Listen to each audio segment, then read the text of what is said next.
Amigos de Punto Noticias, nos encontramos con el analista político, el doctor Luis Villagómez.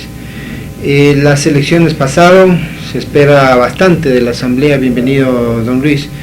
El pueblo ecuatoriano también espera de que todas las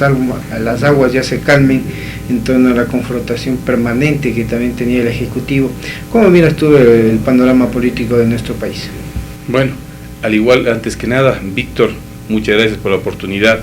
una vez más, de esta maravillosa ventana mágica que nos permite llegar a muchos ecuatorianos, a muchos pichinchanos, para, de alguna manera, siempre ceñirnos a un criterio que por sobre todo sea objetivo, sea un criterio que piense en función de país y que en alguna medida, a lo mejor pequeña, pero tienda a aportar en beneficio nacional. Respecto concretamente a tu pregunta, yo creo que el país tiene una enorme expectativa sobre en sí la gestión que va a realizar la Asamblea Nacional Constituyente. Personalmente considero que la Asamblea Nacional Constituyente tiene un aspecto en mente que es fundamental: el de establecer el nuevo marco jurídico constitucional, aquello que va a significar la pauta para el nuevo orden jurídico del país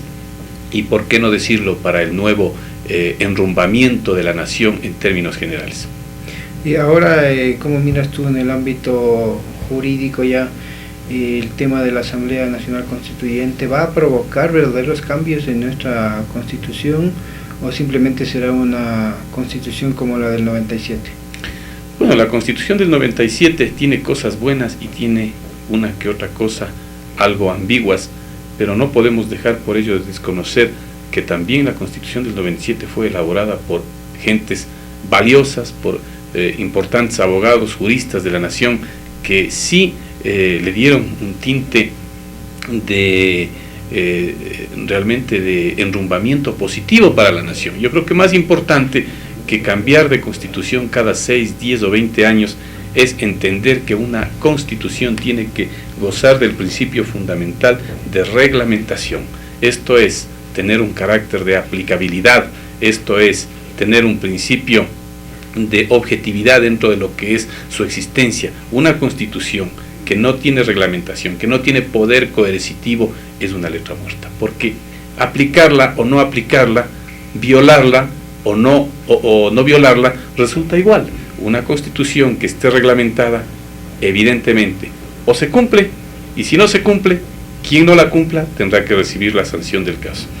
Ahora, se especula de que estarían ya pues elaborados grandes paquetes constitucionales que simplemente sería una formalidad para la Asamblea ir a levantar la mano, y especialmente de parte del bloque de gobierno, y aprobar estos paquetes.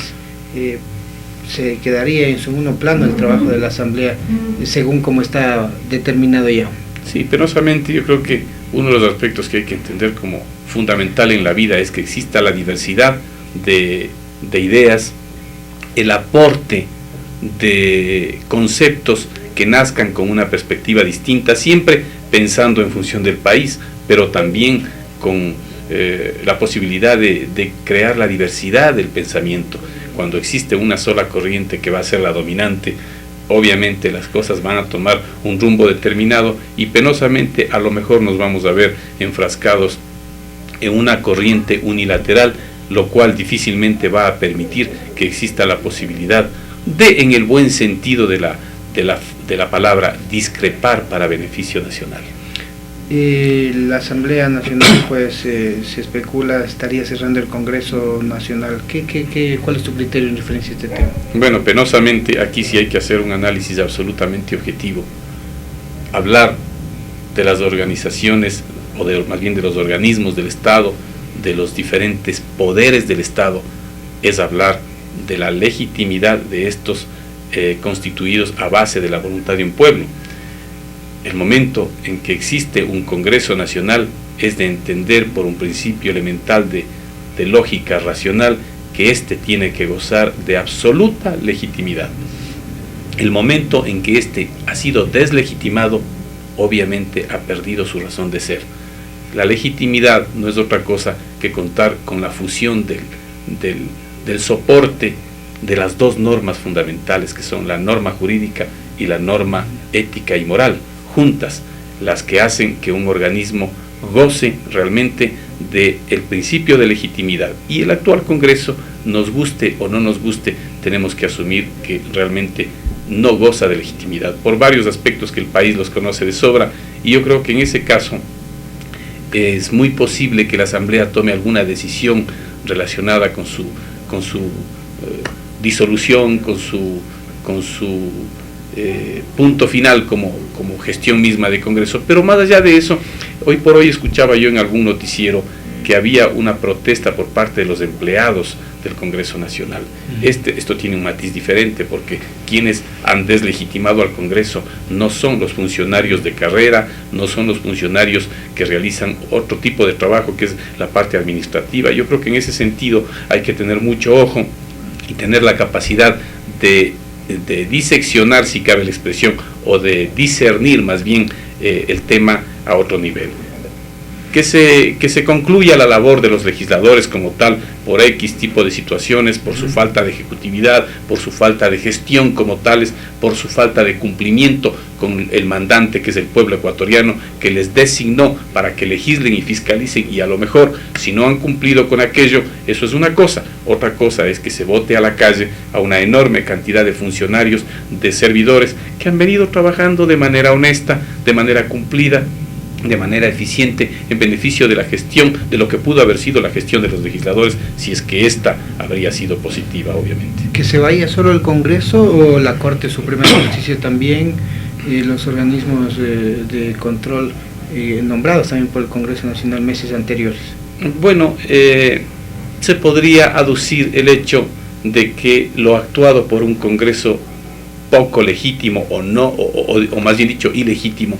vendría a tener el tinte de ilegitimidad, vendría a tener una calidad de muy frágil frente a los ojos del país. Pero yo creo que el Ecuador no está para entrar en una serie de conflictos y de situaciones que más bien empiecen a debilitar la gestión del sector público, del sector privado, del gran contexto nacional. Creo que es muy importante más bien pensar en que este es el momento de la unidad, este es el momento del diálogo, y por Dios, creo que la Asamblea tiene un papel trascendental en ese sentido. Cierto es que la nueva Constitución de la República deberá prever aspectos como la designación de los organismos de control dentro de un marco mucho más eficiente, dentro de un marco que tienda a darnos mucha más seguridad a los ecuatorianos. Por ejemplo, algo que yo siempre he considerado en lo personal es que resulta realmente sorprendente que al juez de cuentas mayor que tenemos los ecuatorianos, que es el señor Contralor General del Estado de turno, no me refiero al actual, ni al anterior, ni a determinado funcionario, sino al Contralor General del Estado como tal, al máximo representante de Contraloría, al controlador de la moralidad del sector público y privado,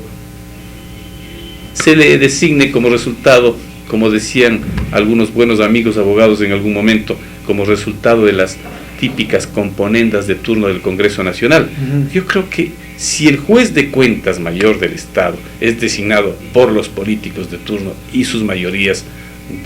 que suelen hacerse a veces entre gallos y medianoche, realmente los ecuatorianos, ¿qué seguridad podemos tener que ese juez de cuentas va a realizar una gestión absolutamente proba en beneficio de la moralidad, de la actitud correcta y vertical de los funcionarios públicos y privados del país? Sin embargo,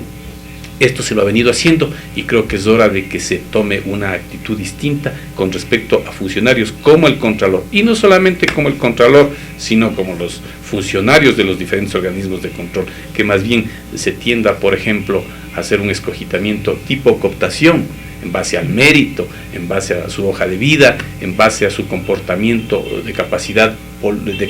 académica respecto al tema al cual va a ejercer, respecto a la parte de su comportamiento moral. No puede estar como Contralor o como Procurador General del Estado un individuo que a lo mejor tiene 10 juicios penales encima, por decir algo, o que ha sido objeto de alguna situación oscura dentro de su vida. Creo que este tipo de aspectos tienen que ser revisados profundamente y por sobre todas las cosas, yo creo que el Ecuador en este momento tiene la enorme oportunidad por medio de su asamblea constituyente de que sus 130 asambleístas, que estoy seguro son gentes de derecho, son gentes responsables de a lo que van y saben qué es lo que tienen que hacer en esencia sobre el tema de la Carta Magna. Estoy seguro que lo van a hacer con la responsabilidad del caso y creo que los ecuatorianos estamos en la plena obligación de mantener un absoluto carácter de optimismo respecto a lo que va a hacer la Asamblea. No tampoco ponernos a soñar que la Asamblea va a dar pan, techo y empleo o cama, dama y chocolate. No es así. Si es que existen gentes en este país que creen que eso va a pasar después de los primeros 6 meses de Asamblea, me permito decirle al país que están absolutamente equivocados. La Asamblea tiene un carácter puntual y concreto, que es establecer el nuevo marco jurídico constitucional y a partir de este, absolutamente bien reglamentado, bien sustentado, y yo creo que Dios mediante los ecuatorianos podríamos tener mejores días. Vamos a agradecer a Luis Villagómez, analista político, en este comentario acerca de los últimos acontecimientos políticos del país. Gracias.